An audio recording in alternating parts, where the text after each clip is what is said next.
So as we continue with our discussions on Marvel versus DC, or at least dipping our toe into the waters of this, what I want to do here is I want to cover the JLA Avengers crossover event. And this is the story where Superman lifts the hammer of Thor and has Captain America's shield, and it looks amazing. But the backstory or the basis behind the events that lead to the Avengers and the Justice League meeting one another are basically explained over the course of the series in terms of prologues. And so just for the sake of simple continuity, I'm going to provide the basis behind this entire event up front and then allow us to just go through the events after that. Now, something else I want to point out here is that this story treats the Marvel versus DC crossovers as if they never existed. Basically, this is a standalone story where the Marvel versus DC crossovers of Superman and Spider-Man, Batman and the Incredible Hulk, so on and so forth, where all those led up to the Marvel versus DC event that we'd previously covered. This is completely standalone, and so you don't need to know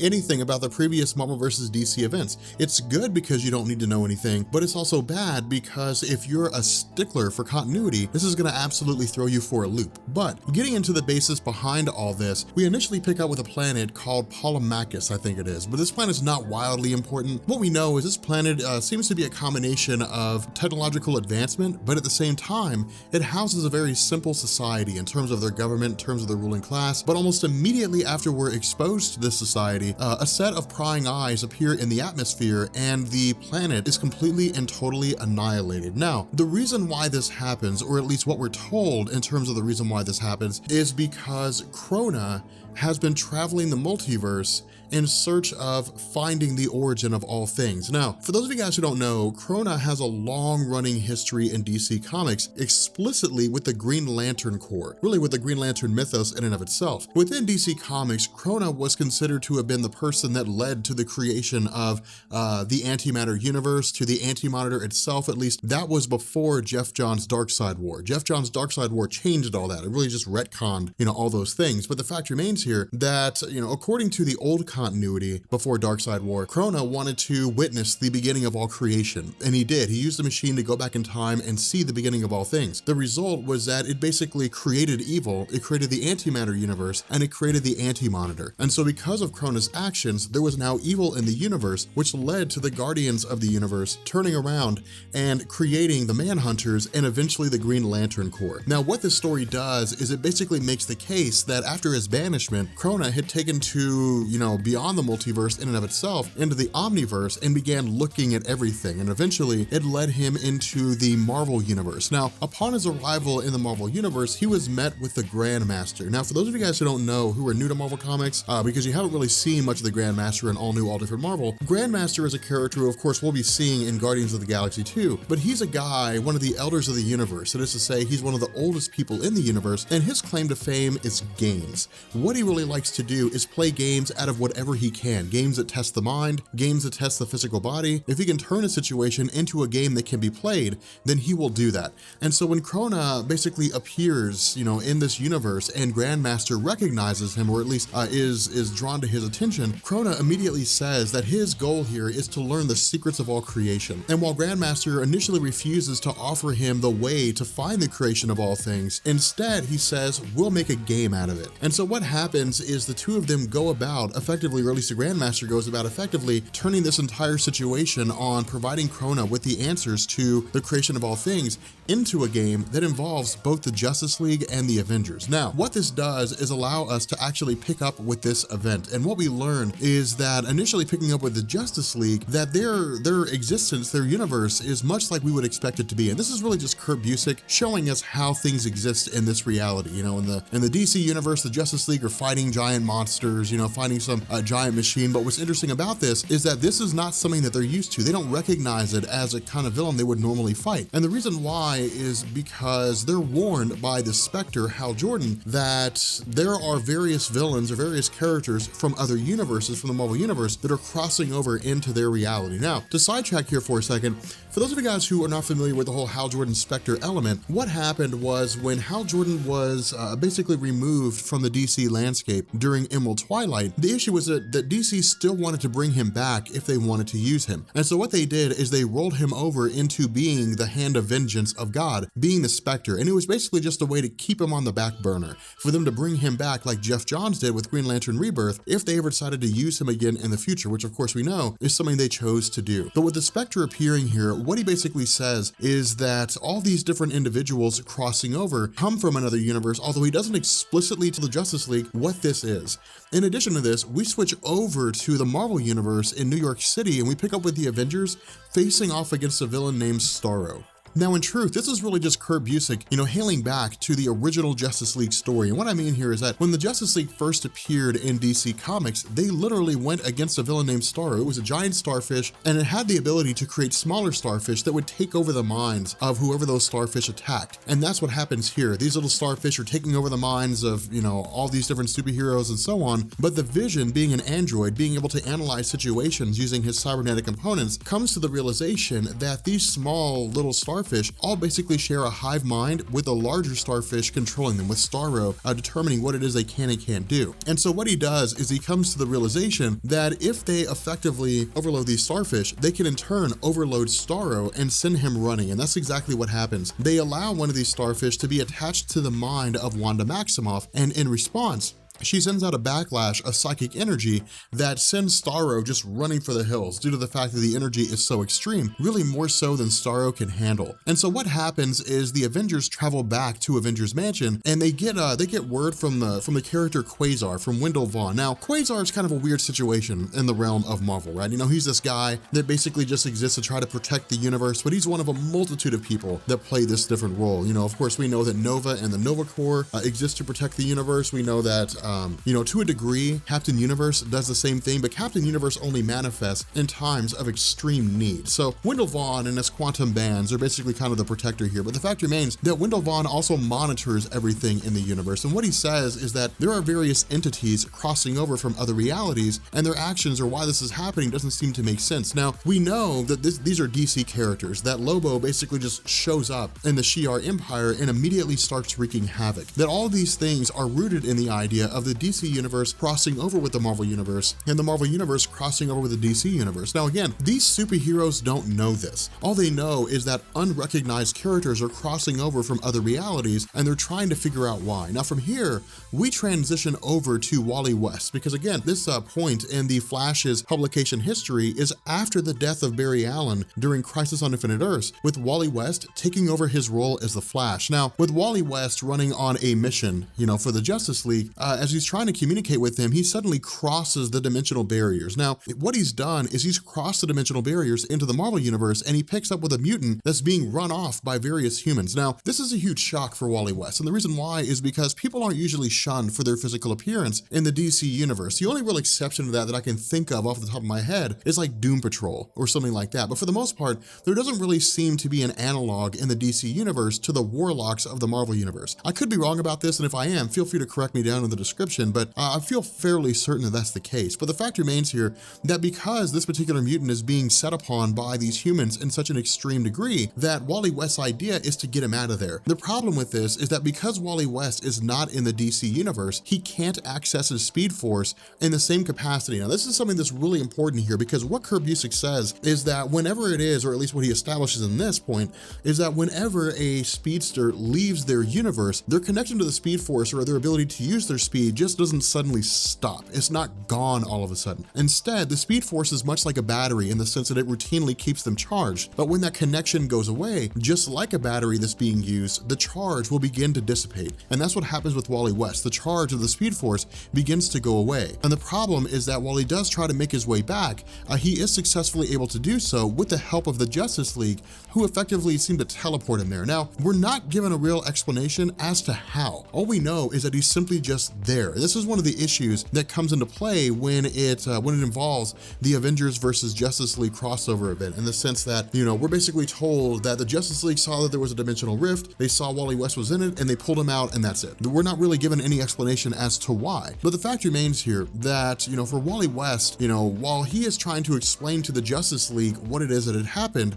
suddenly the Watcher appears. Now, we could go into a huge explanation about the Watcher. The good thing about this is that we don't have to. Instead, Kurt Busiek immediately introduces the Grandmaster to the Justice League, and the Grandmaster explains who the Watcher is. And what he tells them is that the Watcher just watches things. The Watcher's immensely powerful, that he could probably wipe out the Justice League if he chose to, but the fact remains that the Watcher doesn't act. The Watcher just chronicles events that take place, and that's it. That's really all he does. Not only that, because the Grandmaster was able to make his way into the JLA Watchtower, the Justice League is almost immediately skeptical of his appearance. They don't know who he is, they don't know why he's here, and while John Jones can't seem to read his mind, Kyle Rayner, the Green Lantern, is able to use his lantern ring to create a box that the Grandmaster can't get out of. And so while they initially begin to question him, the Grandmaster's kind of hesitant here. He likes to play games, he sort of messes around with him, and so Wonder Woman uses her lasso of truth. And this is another cool concept. This is another really cool idea, because what Kurt Busiek says is that the lasso of truth does not seem to be bound by dimensional barriers. The lasso of truth works regardless of who's ensnared inside of it, whether they're from the native reality that Wonder Woman happens to be in, or a different reality. It's all the same thing. But what Grandmaster says is that the barriers between the Marvel and DC universe have effectively become weakened. And because of that, there are 12 items, 6 items from Marvel and 6 from DC that have crossed over into the other reality. And so 6 items from the Marvel universe have crossed over into the DC universe, and 6 items from the DC universe have crossed over into the Marvel universe. And so what Grandmaster says is that these items that belong to the Justice League, the bell, the wheel, and the jar, Medusa's mask, the Spear of Destiny, the Green Lantern power battery, and so on, are currently in the Marvel universe, and the Justice League has to go and retrieve them. Now, the reason why Kurt Busiek did this is because the most powerful artifacts are these 6 artifacts. Now, in DC Comics, the bell, the wheel, and the jar belong to these 3 brothers of sorts who ruled the universe for something like 3 billion years, and they were wildly powerful, but they were eventually banished out. However, whoever it is that is able to attain the bell, the wheel, and the jar can summon these 3 brothers back and use them to do their bidding. At the same time, the Green Lantern power battery allows the wielder of a Green Lantern ring to harness those energies for a multitude of different effects. Now, while this does not mean that a person can just pick up a Green Lantern ring and use this, what it does mean is that within the DC universe, the Green Lantern power battery is one of the most powerful artifacts in existence. Now, something to keep in mind is this is long before the arrival of, you know, the Red Lantern Corps and the Sinestro Corps and all those different corps. At this point in DC's continuity, you have Sinestro with a yellow lantern ring, and then you just have the Green Lanterns. There's nothing else going on here. And so what happens is Grandmaster says, in order to solidify, in order to fix this problem, you have to travel to the Marvel universe, you have to attain those items, and you have to bring them back. The issue with this is that Wally West recognizes that his Speed Force doesn't work in the Marvel universe. And so because of this, he elects to stay behind. In response, the Atom, Ray Palmer, takes his place and travels with the Justice League. Now, what Wally West does is he moves at such a rapid pace that he allows the Justice League to basically vibrate through these dimensional barriers, and they land in the Marvel universe. Now, while this happens, they basically land on the moon, and the Avengers pick up what it is that's going on. And so what the Avengers do is they travel to the moon to investigate the source of this energy signature they don't recognize. But while they're traveling there, the Justice League is being brought to Earth under the protection of Kyle Rayner. Not only that, because of the fact that Martian Manhunter has telepathy, because of the fact that they don't really know much about the planet that they're dealing with, they ultimately have Martian Manhunter use his telepathy to bind them all mentally so they can basically read each other's thoughts and know everything that's going on. Now, when they initially arrive in the Marvel Universe, they end up in an island off the sea of Akatosk, I think it is. Akatsk, I'm not really sure how to pronounce that, which is it's a real location. But the fact remains here that when they arrive, they're met by all manner of beasts and monsters and different things like that. And for the Justice League, this isn't a real problem. The Justice League are easily able to take these monsters out. But the reason why they've arrived in this location is because within this area lies the Ultimate Nullifier. Now, the Ultimate Nullifier is something that the Justice League is not aware of, but John Jones begins to analyze it and comes to the realization that the Ultimate Nullifier nullifier allows its wielder to wipe out anything in existence up to and including the entirety of the universe. And so for them, this is an insanely powerful artifact, and its power is actually overwhelming. However, almost immediately after they lay their hands on it, Hawkeye of the Avengers shoots an arrow and takes the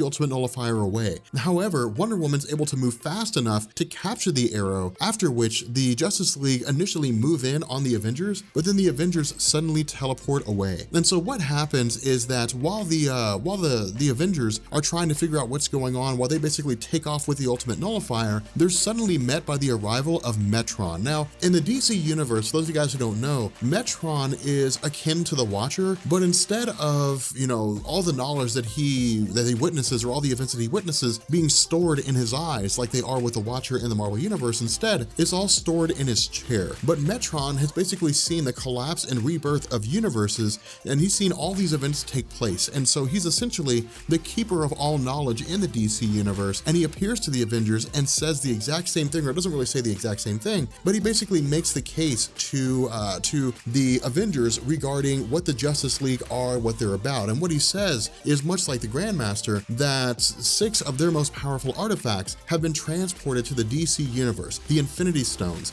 the Casket of Ancient Winters, that these are artifacts that they have to retrieve in order to preserve their universe. Now, the difference is that instead of telling the Avengers that the dimensional barriers have been weakened and that retrieving these artifacts will restore the dimensional barriers, instead, Metron offers a different story from what Grandmaster said and tells the Avengers that if they do not retrieve these artifacts, that their universe will be destroyed. Now, the reason why this matters is because Ray Palmer, as the Atom, had basically hitched a ride on Metron's chair and had overheard the entirety of the situation, that Metron seems to be telling a different story from the Grandmaster. And the result of this is that Atom is trying to figure out exactly what's going on, why 2 different stories are being told to 2 different people. And so what happens is the Avengers are effectively given a boom tube, and the Avengers travel back to the DC universe alongside with the Justice League themselves, who have already arrived. Now, this is where things get really interesting, because when the Justice League was originally in the Marvel Universe, they were disappointed by the fact that the Earth in the Marvel Universe was absolutely devastated, that, for the most part, the superheroes had done nothing to make the Earth better. But when the Avengers arrive in the Justice League universe, in the DC universe, they realize that humanity idolizes their superheroes, that the Justice League is kind of considered the savior of their own planet. And so because of this, when the Avengers' presence is detected by the Justice League, the 2 of them basically engage in a massive battle. Now, again, this is really just a scenario whereby Kurt Busiek is giving us what we want to see. We just love to see the Avengers fight. We love to see the Avengers take on the Justice League. It was really the question of which team is better than the other. But unlike Marvel versus DC, where this is going to focus on just the 2 teams fighting one another, instead, this is going to cover the entirety of the Marvel and the DC universes and almost every single hero and villain they've ever faced. Now, picking up with Captain America and Batman, this is where things begin to shift. And the reason why is it's long been argued who would win, Batman versus Captain America. Some people say that Captain America would always win whether or not Batman had prep time. Some people will say that Batman would always win, regardless of whether or not he had prep time. And others say that it would be a draw. Kurt Busiek takes the stance of it being a draw. He has basically Captain America and Batman make the case that if the 2 of them continue to fight, it would be a draw, and there would be no end to it because they're so equally matched in terms of their capabilities. Not only that, Batman comes to the realization that the 2 of them simply just seems to be pawns in this game, in addition to the Justice League themselves and the Avengers. And so the idea is for the 2 of them to work together and try to figure things out on their own. Now, the reason why Captain America and Batman do this separately is because a 2-man team investigating the basis behind this entire series of events will draw less attention than the entirety of the Avengers and the Justice League working together. And so what happens is that over the course of this conflict, so to speak, we learn that whenever it is that these artifacts are located and attained, that they're whisked away. And what happens is it's more or less a scenario where the Grandmaster and Krona are keeping score. If the Avengers locate one of their artifacts, then the score is 1 for the Avengers, 0 for the Justice League. But if a member of the Justice League and a member of the Avengers both locate one of their artifacts, it's 1-1, if that makes any sense. And so the idea is that whoever it is that discovers all of their artifacts first effectively wins. And so that would basically lend the situation to either Krona or Grandmaster, which we'll see that come to fruition at the end of the story. But the fact remains that for the conflict in and of itself, we basically have the Avengers and the Justice League just fighting it out with each other as best they can. We have Wonder Woman taking on Hercules, you have Superman taking on Carol Danvers. You know, you have all these superheroes basically fighting one another from each of their realities. And in truth, this is really just a comic book fan's best scenario, is the best way I can put it. Not only that, it's actually Aquaman that discovers the Cask of Ancient Winters. Now, for those of you guys who don't know, the Cask of Ancient Winters is an artifact that belongs to the Frost Giants. For those of you guys who are coming from the Marvel Cinematic Universe, that giant blue box that was glowing and that seemed to be completely frozen in the Thor movies, that's the Cask of Ancient Winters. And what happens is if somebody opens it, it basically spills out the infinite cold of Jotunheim that could spread across, you know, realities in themselves and essentially freeze everything over. But the fact remains here that each time one of these artifacts is discovered, the artifacts are whisked away by Krona or by Grandmaster, and each of their side is awarded a point. And so ultimately we transition again back to Captain America and Batman as the two of them begin to go through all this discussion, all this evidence that they've collected basically regarding the conflicts of these various heroes and the various, I guess from various sides. And ultimately they come to the realization that again, this game is being set up, that someone is pulling the strings, having both of these teams fight one another, not because the artifacts need to be captured, but for simple sport, simply because it seems to be entertaining. And so the result of this is that their efforts ultimately lead them to the location of Grandmaster and Krona. And what happens when they come across this location is they realize that Grandmaster and Krona had put them against one another. That the situation, again, as we've already discussed, led to the idea that whichever side wins will determine the fate of all things. If Krona wins, then Krona will be able to summon Galactus and essentially learn all the secrets of Galactus, and God only knows what he would do after that. But if Grandmaster wins, then Krona will basically lose access to Galactus and will have to go about his way. In addition to this, and this is something that's actually been a big source of contention, is the Infinity Gauntlet. That's really the big question that a lot of people have, that I imagine a lot of you guys have. What happens with the Infinity Gauntlet? Now, this is not the first time that we've received an answer to this question, but this is the first time it's officially been addressed. There have been other times where it's been alluded to. There have been other times where different people have made the case about it, but JLA and Avengers is the first time it was solidified in stone by Marvel regarding the Infinity Gauntlet. What happens here is that on the planet of Apocalypse, which of course, you know, as we know resides, or I guess is under the control of Darkseid, the Infinity Gauntlet falls into his grasp. And our first thought is, oh my God, Darkseid has the Infinity Gauntlet. He's going to wreak havoc on everything. The problem with this is that the Infinity Gauntlet only works in the reality that it hails from, meaning that the Infinity Gauntlet of Earth 616 only works in the Earth 616 reality. The Infinity Gauntlet of Earth, you know, RobCorp only works in the RobCorp reality. And so because of the fact that the Infinity Gauntlet has been sent to the DC universe, means it's basically powerless, that it can't be used for anything. Now, this is also kind of a weird situation because we would expect something that can manipulate reality to work in any reality, but it basically offers a caveat to an otherwise trump card within the Marvel comics. But what we end up doing is we end up following the Justice League and the Avengers to the final artifact. And the final artifact is the Cosmic Cube, which resides inside the Savage Land. And what this does is this leads to one massive battle between those superheroes who still exist here, but we also see some really, really cool moments. For example, Thor versus Superman. Now, the reason why this is so cool is because the idea has always been assumed that if a person cannot wield the hammer of Thor, then they cannot withstand the hammer of Thor. Now, there's only been one instance that I know of where this has been rebuked, and that was when Thor threw his hammer at Juggernaut and nothing happened. With Superman, this seems to be the exact same way. Thor uses his hammer and tries to attack Superman with it, and Superman holds the hammer back. Now, this also raises a really interesting question regarding his hammer and its relation to Thor. For example, if Thor were holding his hammer, could you lift Thor off the ground? Like, it's just weird questions like that exist that kind of beg the question of, is it possible? You know, would you effectively be lifting the hammer by virtue of lifting Thor, and would the worthiness clause come into play? So while your brains are hopefully exploding based on that question, we ultimately see that Superman actually topples Thor. And so again, we have the rest of the Avengers Avengers and the Justice League continuing their fight against one another. Now, as this battle continues to commence, the Cosmic Cube ultimately falls in the hands of Quicksilver, who races to grab it before anybody else can, even before Wally West himself. And so what happens is both Krona and Grandmaster appear here, and Grandmaster makes the case that the artifact has fallen in the hands of Quicksilver, thereby creating a stalemate, meaning that each side has effectively captured its own artifact. But in the midst of all this, Captain America throws his shield, knocks the Cosmic Cube out of the hand of Quicksilver, which lands in the hands of Batman, meaning that Grandmaster has won this conflict.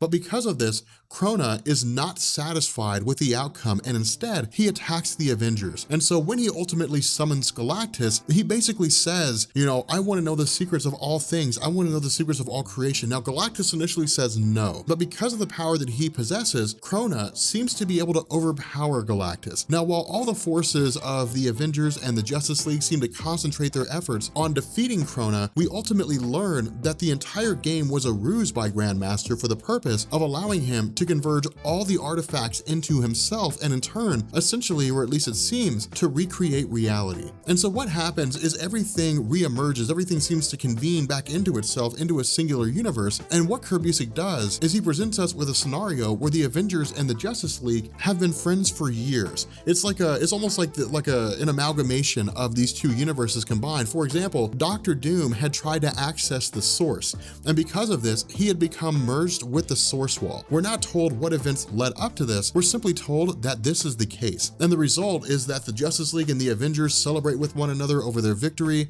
They basically party, they enjoy, you know, everything that's going on, and they have no reason to question each other. In addition to this, they routinely travel from one world to the other. The Avengers travel to the DC universe, the DC universe travels to the Avengers universe, and they basically help each other out within, you know, solving their various problems. The issue with this is that in the midst of this conflict, Krona seems to make his presence known. And because of this, memories begin to flood back to the Avengers and the Justice League regarding their previous lives. Now, these are not full-on memories, they're simply just fractions of their memories. They're getting glimpses, more or less, into the way their life used to be. But this is really just Kurt Busiek giving us an out. This is Kurt Busiek basically saying that small things are coming back here and there. In addition to this, because of the actions of Krona with regards to his merging these realities into a single continuity, it's essentially unraveling the fabric of all existence. And so the reality itself starts bouncing in and out of a corporeal form, and it begins to sort of break down at the seams, and things begin to jump back and forth, and things begin to shift back and forth. And so ultimately, once the Avengers and the Justice League begin to come to, once they begin to realize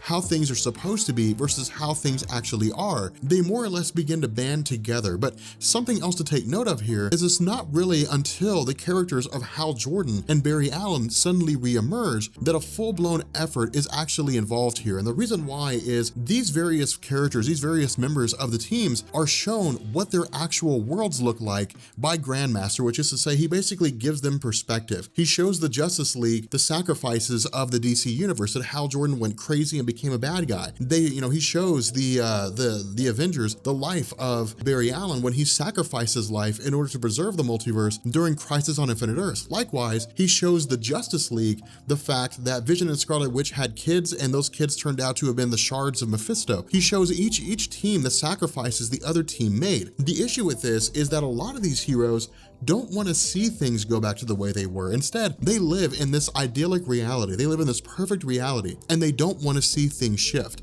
But by virtue of Hal Jordan, who has, again, without any real explanation, returned to his previous form before Emerald Twilight when he went insane, because he speaks to the team and he basically says, hey guys, look, our worlds weren't perfect, but they were our worlds, and we should keep them as our worlds. The teams ultimately join forces under the idea of going forward and attacking Krona in an effort to set things back to rights. Now, from here, Kurt Busiek actually wraps things up pretty fast. He makes quick work of the story in the sense that I would imagine at this point, it seemed as though he was basically writing himself into a hole.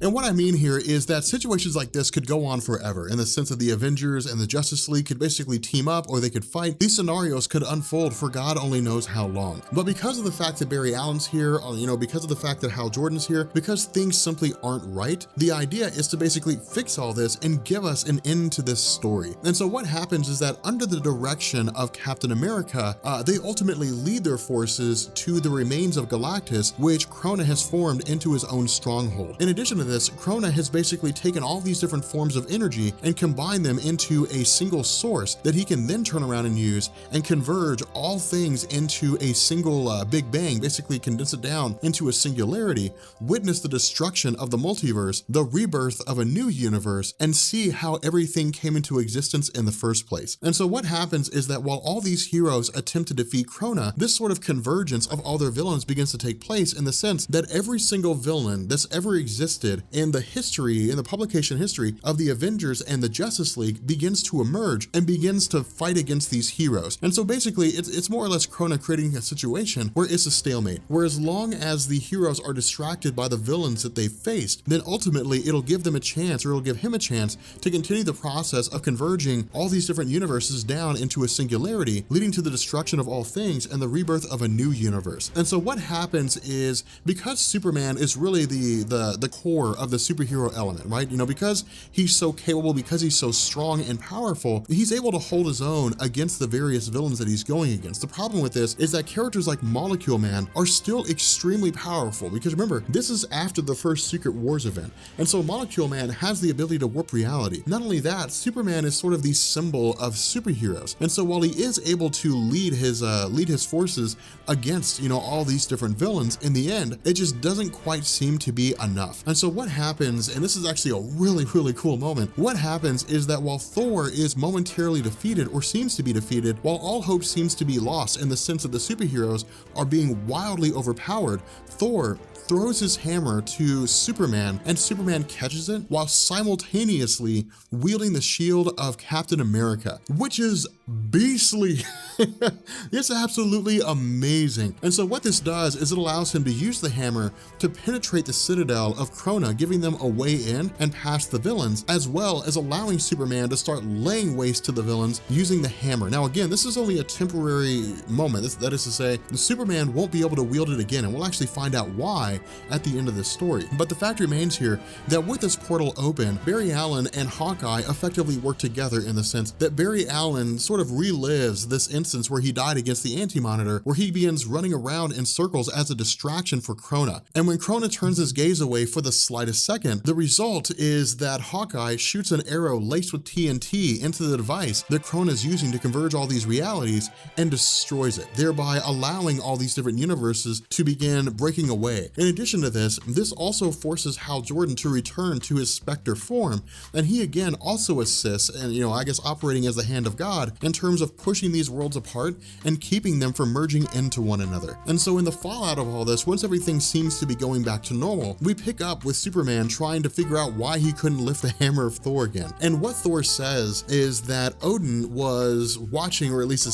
seems to hint at it, that Odin was watching the events unfold and granted Superman a momentary instance of being able to lift the hammer. Now again, this is really just Kurt Busiek giving us a reason why he could lift it. It doesn't seem that Superman is actually worthy, or if he was worthy, it was only for a moment. The fact is he's simply not worthy of wielding it anytime he wants to. And so what this does is this again wraps up extremely fast. This is really Kurt Busiek just telling us that the tale more or less comes to an end, that these superheroes recognize the value of each other, but we also have an instance whereby they came together, fought off an incredible foe, and then the events are just kind of left open with Metron and Grandmaster more or less making the case that if it should all happen again, that the teams will come together again and they'll fight off whatever foe they happen to go against, just like they did this time around. With that being said, guys, we're gonna bring this video to an end, and yeah, it was kind of interesting. You know, this is a really interesting situation, simply because of the fact that Krona was kind of absorbed down into this cosmic egg, and he would give birth to a new universe, allowing him to witness, you know, all of creation. But it was really just sort of Kurt Busiek trying to wrap up a story where he seemed to write himself into a hole. But it wasn't bad. I mean, it wasn't the worst thing ever. It was actually kind of fun to just see the Avengers and the Justice League fight one another. But if you guys are interested in seeing more Marvel vs. DC content, make sure you guys drop a like, make sure you guys leave me a comment. And also, if you guys are new here to Comics Explained, feel free to hit the sub button and become part of the Rob Corps. And